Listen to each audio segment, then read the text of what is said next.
So welcome everybody to our session today. We're so happy that you're here with us to talk about strategies for online collaboration. The session that you're participating in today is part of what we're calling the 3 in 30 series. And this 3 in 30 really is about taking 30 minutes to offer information about 3 strategies of teaching related to a particular theme. And ours, of course, as I mentioned, is online collaboration. And so we're thrilled that we're going to have this chance to connect over these topics. Any questions, we'll wait till the very end so that we can just get down to business in terms of the topics that we're going to cover. And we're hoping that you find these tangible pieces of information helpful to your practice. When we think about a foundational concept for this session, again, it's strategies for online collaboration, clearly something that's valued and important to our current practice, and I would argue is really important when we even go back to the times before, or some version of the times before. Social interaction is key to learning. We know learning is best done socially, and actually social construction of knowledge is really a key concept in terms of our professional lives. We also learn best when we feel like we're part of a community.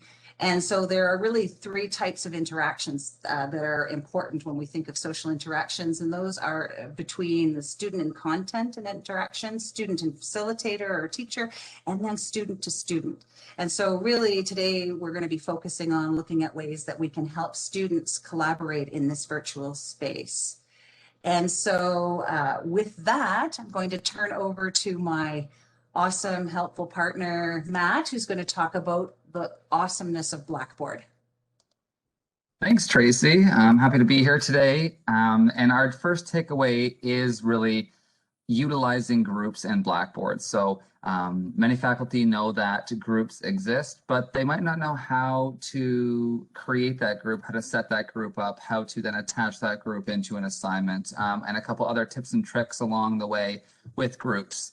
There's lots of different fun ways that you can use groups for in your classes, whether it be just to specifically give specific students in your classes an assignment just for that one student, or maybe you're actually utilizing groups for their true intention, which is for students to collaborate and work together. So what we're going to do is I am going to share my screen here, and we are going to walk through and talk about groups and Blackboard and how to make those. So you can see my screen there, and what we're going to do is we are going to talk about where to first find and source that groups area here, as you can see. Okay, so what we're going to do is when you go into your Blackboard shell, mine might look a little bit different than yours, but all the same options, the same settings.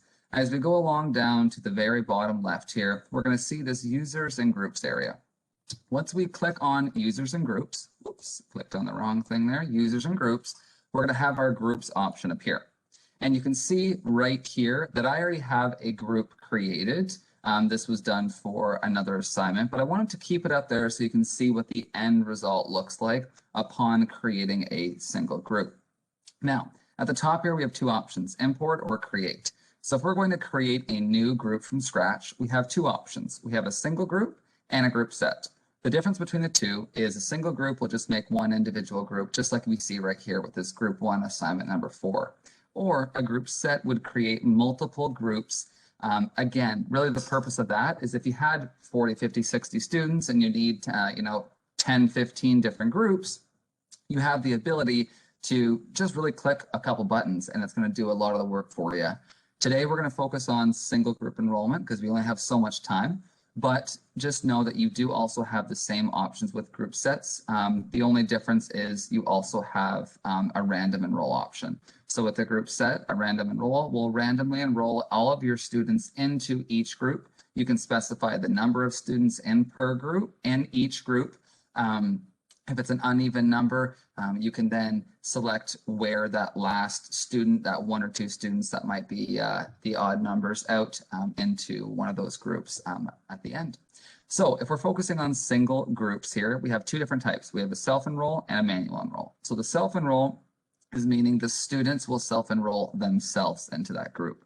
Okay, where the manual enroll, you as the instructor, you who have the access to create and edit and enroll students in those groups, would be manually enrolling those students. So we're going to click on manual enroll for this example. We click manual enroll. It opens up just like really any other area within Blackboard where you're creating content. It has a title and it has a text box. Those text box options are the same should you need to insert a description. For this scenario, we're just going to call this one group, help if I could spell right, group number 2. We're not going to put a description because it's not necessary. Anywhere where there's that little orange asterisk there, that is what you do have to click or type in for the group to be successfully created. This one's an important one. Is the group visible to the students?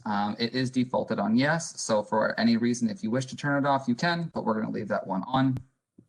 This next one here, I get asked often by faculty. They might say, oh, I see these are all clicked here. What do I need to do? And I always just say, leave them checked, because you never know what you're going to use groups for. So should you decide down the road that you want to use a group that you've already created for a journal or for a wiki or for really any of these other areas in Blackboard where you can utilize groups, it's better to have it clicked so then that group could be applied to that specific tool or task.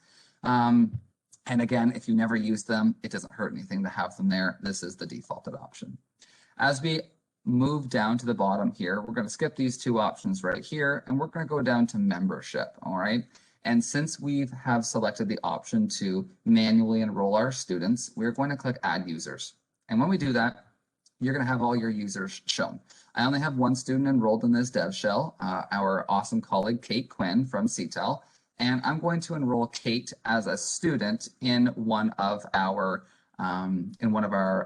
groups here. So we're going to just click Kate's name. Now, should you have quite a bit of students, if you have 10, 20, 15, 30 students, they would all show on that list, okay? So just know that you would go through and you could select multiple students at the same time. You don't have to just select one and then maximize it and then click submit. It's just going to allow you to select multiple at once and then keep going on from there, all right?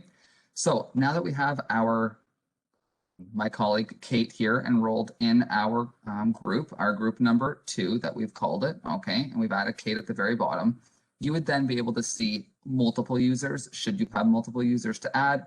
If you need to add more, you can just click Add Users there. Once we're happy with that group and how it's been created, we're just going to click Submit. And now we're going to see group 2 is a group that is not a self-enroll group that is available, meaning that it's available to the students, okay? It's not set up as a group set. If it was a group set, like that group set option was listed here, it would say what group set it's a part of. So if I was to call that one group 2-assignment 4, it would say group 2-assignment 4, and then it would just keep going down. It would add a numeric number to the end of that, 1, 2, 3, 4, 5, 6, 7, etc. So once our groups are created, obviously you're going to have more than 1 or 2 groups, most likely. So you would go through and you would want to create all your groups first. Whether you are attaching that group to an assignment, to a blog, to a wiki, to a journal, to a discussion board, whatever that might be, I always like to attach the assignment name to the group as well, just a little recommendation, just to keep them organized. Because again, if groups are something that you end up loving, which I do, then you definitely will want to be using them a lot more often, and your students can be enrolled in multiple different groups throughout the term. So just because, for instance, maybe I put Kate in one group and I put Tracy in one group and I put Mary in the other group, they could all be in a group together and they could all be in a group separate. They could be in a group with other people. It doesn't matter. They can be in multiple groups. Should you have multiple group assignments throughout the semester and those groups don't stay the same. So if you are creating, let's just say group 2, maybe we want to call it group 2 assignment number 3 or group 2 assignment number 2, whatever that might be. In this case, we'll just leave it for now. But why that's so important is because we're then going to go to our assignments. And what we're going to do is I'm just going to grab one of our assignments here that I've already created. All right. And maybe you want to go about creating a new assignment, or you already have an assignment in existence that the students haven't submitted anything to yet. And we want to open that assignment on up. And we scroll on down. We scroll on down until we get to our submission details. Okay.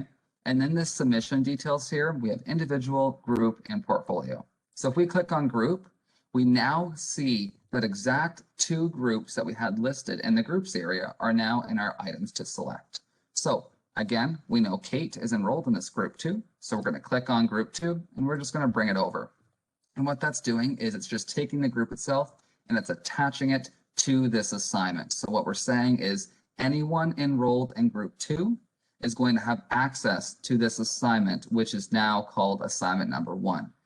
Nobody else in the course will have access to that, but you as the instructor and the students that are enrolled in that group. So keep in mind that students will not see this assignment since you changed it to a group assignment unless they're enrolled in the group that has been attached to the assignment. So if you might say, you have one student that enrolled in your course late that didn't get added into a group, then the good thing about that is, they come to you and they say, Professor, I can't see the assignment that everyone's talking about. And you go back and say, no, it's there. Everyone else can see it.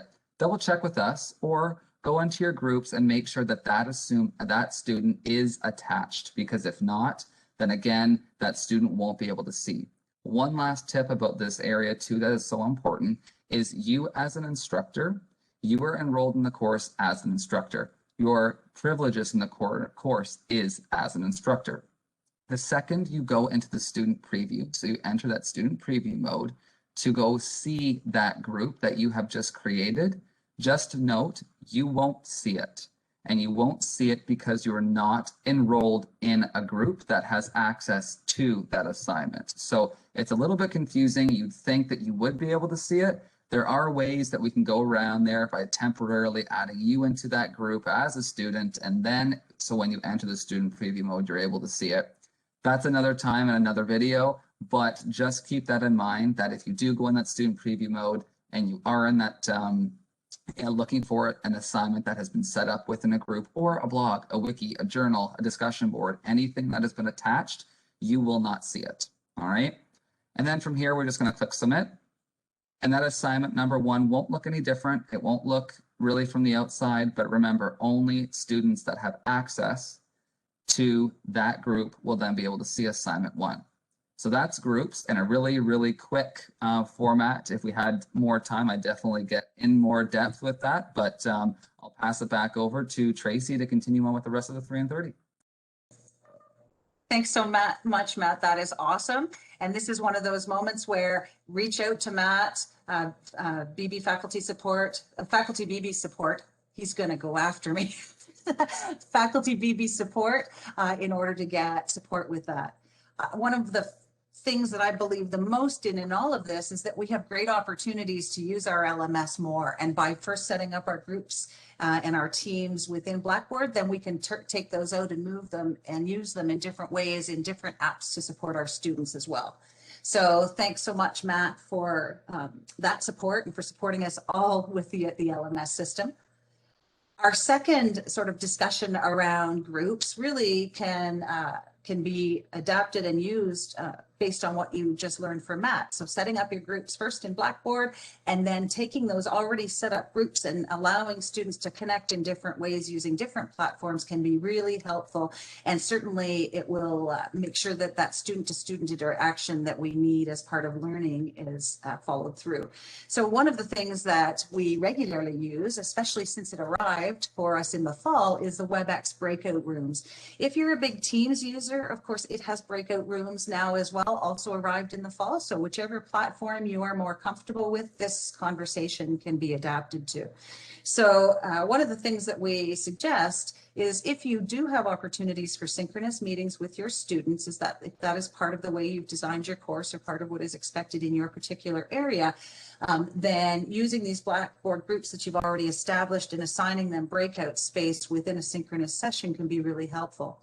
The other thing that some faculty do set up is drop-ins once every 2 weeks, as we're required to do some kind of synchronous connection. And they might use that as a place to allow or honor the fact that students should connect, and in fact invite students to their groups and into their teams in order to practice or work on something in a group situation for a group assignment. If your outcomes, of course, are targeting that, or if you know that the learning is best facilitated by having that connection.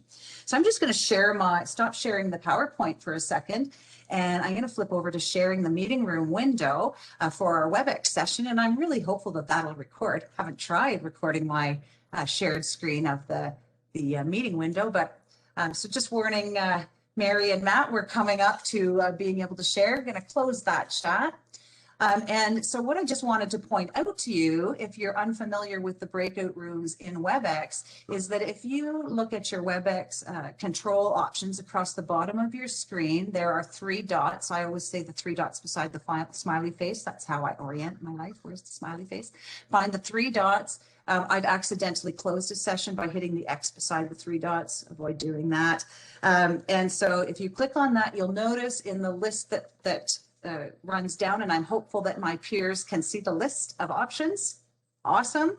So you can see there's an enable breakout sessions. And if you click on your enable breakout sessions, that allows you actually to take whoever is in the space and move them into groups. And just like in Blackboard, there are many different ways that you can move folks into groups. So you can choose to set up your breakout rooms by assigning, or you can choose to allow all students or all people participating in a session to be dropped into random groups. So however you want to do it, you have controls in terms of moving people to sessions. So for example, if I wanted to take Mary as a victim here and move her to a session, I have one breakout session set, and so I would move her into there automatically.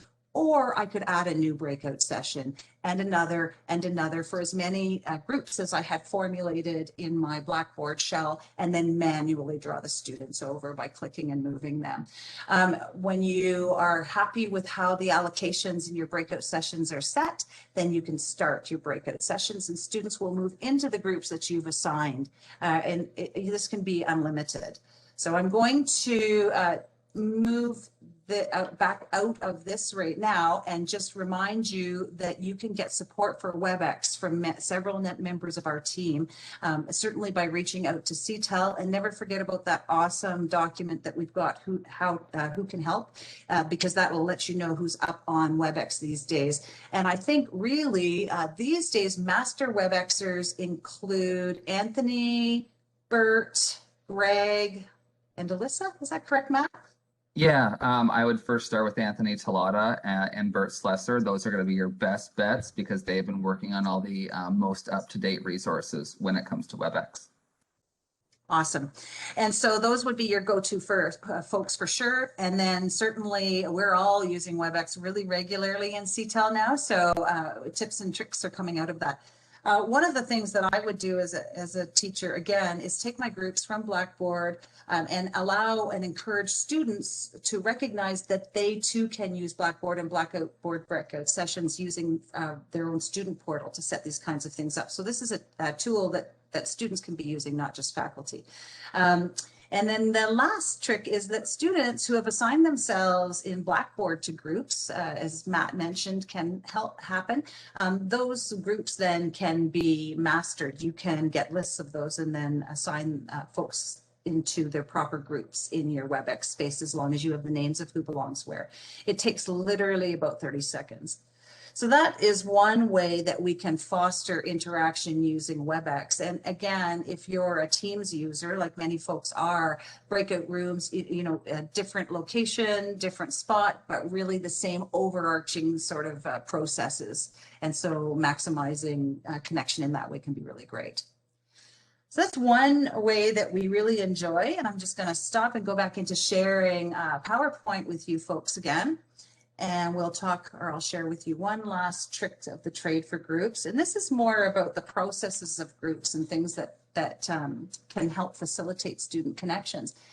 This is really that there are all kinds of tools in our Microsoft suite that come with SharePoint, because we, as a college, have that system now that are collaborative. And so even though they may not be synchronous, like we were looking at in Webex, they are asynchronous and can still facilitate meeting of students at a space of learning. And so two of the favorites that I use are PowerPoint and collaborative PowerPoint, and then also collaborative Word documents. And in both of those situations, students can meet conceivably at a set time in their groups, or they can meet at their own convenience, to do the work where they can share information with one another and therefore facilitate one another's learning. So I'm just going to quickly pop out and demonstrate what I'm talking about.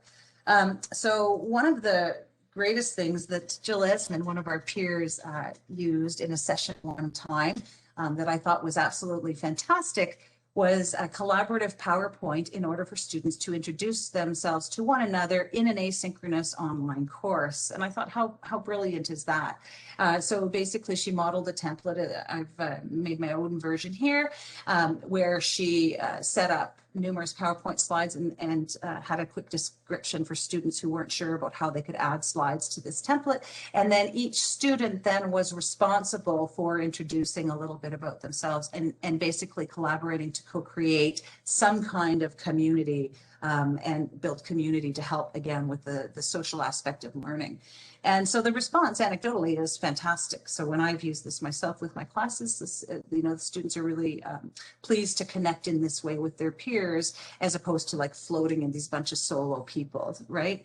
And so I found that it's been particularly helpful and great technique. Now this can be reproduced in other apps as well. So we do have a whole suite of apps, and you could do a Word version of this. I'm going to be talking about Word in just a second.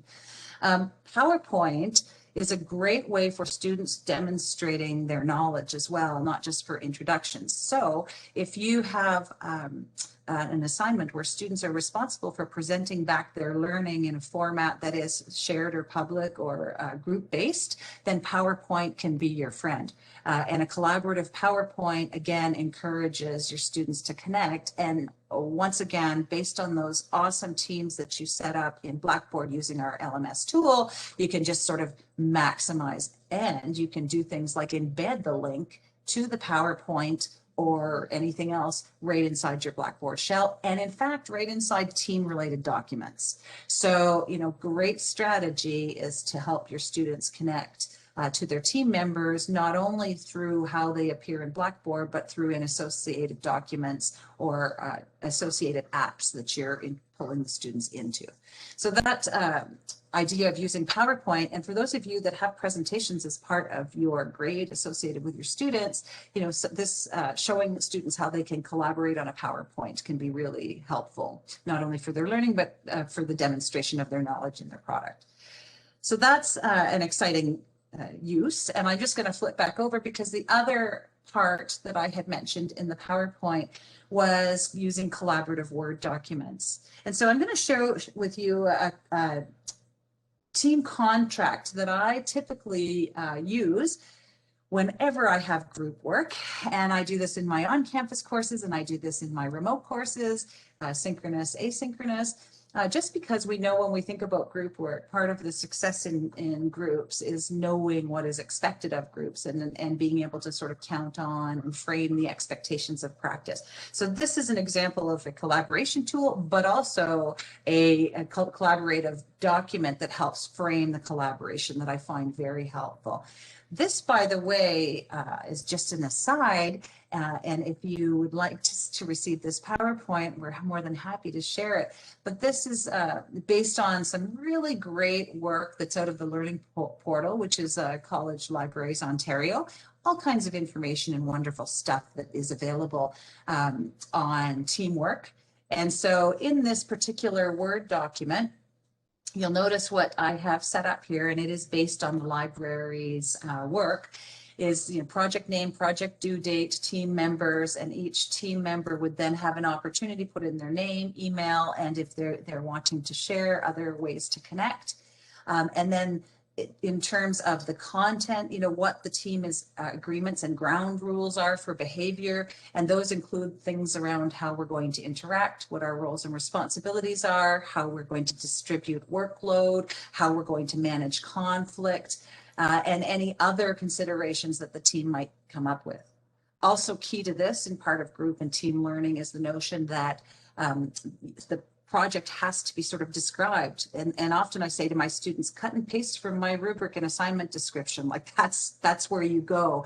Just by having students do that and review and collaborate on as they're generating this particular document, I find I get fewer sort of misses in submission of projects because students have taken the time to pull things in. And then what products will the group generate, what research needs to be completed, and then timelines. And this is also always a very important part of any of the project assignments that I assign with groups, in the sense that there should be steps to the final project. Also have students complete signatures. In our virtual situation, you can put in a disclaimer that a typed name means that you're signing or contractually signing this particular contract. You get your savvy students who are able to take a PDF of their signature and drop it in, which is awesome. And then you get the clever ones that find a cursive looking font and will flip it up. However, as long as they acknowledge that by signing, it's like signing anything, you know, you're bound to the conditions and you should read them first. So I have found when I use this process as part of my tool work in a collaborative document, students, I'm sort of ticking the boxes on 2 ways that collaboration can be supported and have found it particularly helpful. And again, any student can enter at any time, as this is an asynchronous living document, the link to which I can share right in Blackboard Shell, again, maximize the use of our LMS system. So I share it with my students in there. I share it in the key group documents, and then students can go away and work on their projects. So I feel like there's been lots shared in the last, I'm not sure how many minutes. If I checked out the recording, I'd be able to figure that out. But I just wanted to sort of reflect back a little bit on what we've been talking about today. So, and of course, we just had to have one little spinning wheel on my PowerPoint slide. I know it'll advance in a second, but as we're videotaping and you're waiting, I'll just talk my summary, which is we really talked about maximizing Blackboard and setting up your groups in Blackboard, using Blackboard to facilitate the concept of group and group work because it's there and we use it every day. And after that, to next remember that there are ways to bring your students together to co-learn and co-creating things like PowerPoints and Word documents, but also maximizing those Webex tools and setting up opportunities for synchronous connection in that mandated once every 2 weeks time that we have at the very least anyway. So my PowerPoint continues to spin, so we're just going to bring it to an end here. And I just was going to toss it out to Matt. Did you have any last words for folks? Yeah, no, my only thing that I wanted to mention is as always, please reach out to Faculty Blackboard support should you have any questions. Even if you don't know where to start and you just think, okay, you know what, I'm just going to reach out and see, and hopefully they can connect me. We can connect you with another member of our CTEL team as well, right? We have a growing team. I believe we're at 14 or 15 people now, which is great. So we have lots of resources available for any faculty or staff looking for them. So again, thank you for joining us today, and thank you, Tracy, for having me. This was awesome to collaborate. Thanks so much, Matt, for being here. I think any collaborations we have always between the different opportunities and maximizing our LMS with the other tools that we have available always makes for the best work. And again, you can reach out to any CTEL team member with our emails. You can find out who we all are on the CTEL website. And I just want to remember, because I misspoke it earlier, faculty BB support. All right. Have a great day, everyone. And thanks so much. And we look forward to connecting again soon.